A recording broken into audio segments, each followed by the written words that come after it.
Now that we have covered IntelliJ interface, it's time to actually start covering the basics of Java. And the first thing that we're going to be covering is actually variables. And first things first, let me just make a case for the why we would need variables, right? And then in later videos, we're actually gonna look at a rules and ways how we can actually create and use the variables, right? So first things first, we're gonna do the same thing. We're gonna create a new project, right? And again, this is gonna be Java over here. So we're gonna click next over here. And again, we're gonna skip the create project from the template. I'm gonna say finish. And over here, we're gonna say that this is gonna be a variables project over here, right? So if we're gonna finish over here, right? And if we're gonna go back over here, let's say to the folder, right? And if we're gonna look at the actual folder over here, right? Now we have over here, we have the greeting, hello, and over here, this is gonna be the variables over here folder. Now after that, what I would wanna do, over here, I'm gonna do the same thing. We have a source, right? And over here, we need a class, right? And the new class, let's say over here that this is gonna be a case for the variables, right? So over here, I'm just going to say that this is a case, right? So now I'm trying to make the case for the variables, right? Why we would need variables. And since we already know how we can write our first program, right? Over here, we're just going to say this is going to be public. Over here, then we're going to say static over here like this. And then we're going to have a void. And this is going to be the main, right? And over here, again, we're going to repeat, this is going to be strings. Over here, string. And then we're going to have a square brackets. This is going to be args over here and curly braces, right? And since we already know how to print out on the screen, right? Let's say that we want to have, again, a program that would greet somebody, right? So over here, I'm going to say system, right? System out and print ln. However, there's actually a shortcut in Intelli how we can actually have this print ln, right? So the way we would do that, we're going to write south over here like this. You can see over here prints a string to system. And now the only thing we need to do is press tab, and you can see right away I have system out print ln. And over here I'm just going to say hello there. And again, we're going to do the same thing that we did in JShell, right? We're going to say hello there, and I'm going to say student, right? And let's say student's name is, I don't know, this time it's going to be, let's say Peter Jordan, right? But let's say that we have like 30 of those students, right? Well, one of the ways we can actually keep copying, pasting, right? System out over here and just keep running and changing the names over here, right? Now, it would get the job done, that's for sure, right? But it wouldn't be very useful. But matter of fact, still, let's go ahead and run the case over here, right? Case main, you can see that it's right now, it's building, right? And sure enough, we should have a run window, right? Where we actually have a hello there and Peter Jordan, right? And in this case, let's say we would need to change something. And also, not only we can print names, right? I can show you that we can actually do math, right? So here again, we're going to say system, right? And we can do it with a shortcut this time, right? System out. Let's say over here, I'm going to say 3 plus 4, right? Again, then let's copy and paste this again, right? This guy over here. And you can see that I messed it up over here, right? And what we would want to do is actually copy and paste it. And over here, let's do 3 multiplied by 4, right? So what I'm trying to show you is that we can not only print from this print ln, right? We can actually run our math over here, right? Now, again, it's not very useful because if we want to do anything, we all the time need to keep changing something, right? You can see that every time we're writing this, right? If we would want a different result, right, we would need to control the numbers. And each time we need to write and write and write a new one. And this is the case where the variables come in. So what are the variables? Variables are in programming languages because they're not exclusive to JavaScript. Pretty much in every programming language, you're going to have variables. What are variables? Variables are a way for us to actually store the value, store the information, access the value, and if we want, we can actually manipulate the value.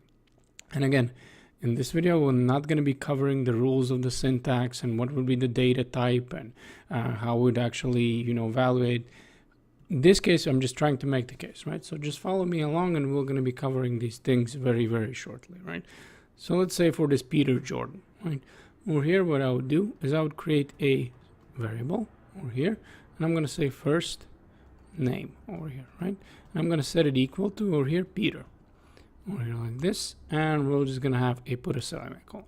Then over here I'm gonna say string, and I'm gonna say last name over here, and I'm gonna say this is gonna be Jordan over here like this, right? Again, and now when I'm making my system out over here like this, press the tab, and the way I would do this, I would just say hello there over here, there, student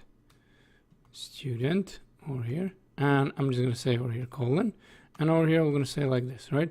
I'm gonna say first name, right? Because now you can see that I'm not putting over here this in the quotation marks over here, in double quotation marks, because this is actually a variable, right? If this is the string that we're typing over here, right, this is actually a variable. So we're gonna say first name over here, right? So we're gonna have a first name. Then over here we're gonna add over here, and we're just gonna add some space in between them. And over here we're gonna have a last name over here, right? And you know what? To make things easier, we can close this one out, right? So now we have a little bit more space where to actually work with, right? And now let's run the program, right? We're gonna run it over here, and if everything is correct, this should also over here say hello there, student Peter Jordan. And the good news is, first of all, is if we would want, right? Like I said, we can first of all access it, right? So now we can store the name, right? And we don't need to retyping and retyping every time we actually run it, right? Now it is stored in a first name and in a last name. And like I said, we can also manipulate. So what if I would change the first name over here, and I'm going to set it equal to, let's say, John over here, right? So I'm going to set it over here, right?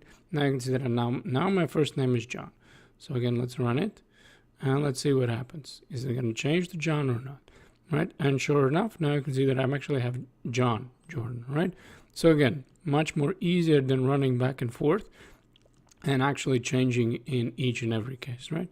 And let's try to do the same thing with math, right? So over here, I'm going to say int, and this is going to be num over here 1 over here like this, and I'm going to set it equal to, let's say 10, and you can see that this is a number, right? So I'm not putting in quotation marks, right? So we already see that this is different. And num over here 2, right? And num2, we're going to set it equal to, let's say 20, right? And the third one is going to be num result. So the third variable is going to be result. And this is going to be over here, let's say num, and I'm going to say 2 over here, divided by num1, right? Over here, divided by num1 over here, right? And again, the beauty over here is we're setting this result, right, equal to over here these two variables, right? But over here we can do anything we want. We can multiply, we can again divide, we can add, right? We can actually subtract, right? It's really, we're not limited anymore, right? So we can do pretty much whatever we want. So we're going to stick with a dividing, right? And over here you can see that IntelliJ, right, as smart as it is, it right away says variable result is actually never used, right? So what we would need to do over here, we're going to do another system out println. So I'm going to say south over here like this, and over here we're going to say that the over here the result, right? And you can see that I have struggled to actually typing H for some reason. Result, and over here I'm going to say is, where this is going to be the colon, and over here we're going to have a plus sign. Right, and sure enough, we're going to use actually this variable, right? So I'm going to say result over here, and now what we need to do is just press run again, right? And let's see what happens, right? And now, sure enough, right, the result over here is 2, right? Now, variables are a cornerstone to pretty much every programming language, not pretty much to every programming language, because this actually allows us to, again, like I said, store the information, access the information, and manipulate the information.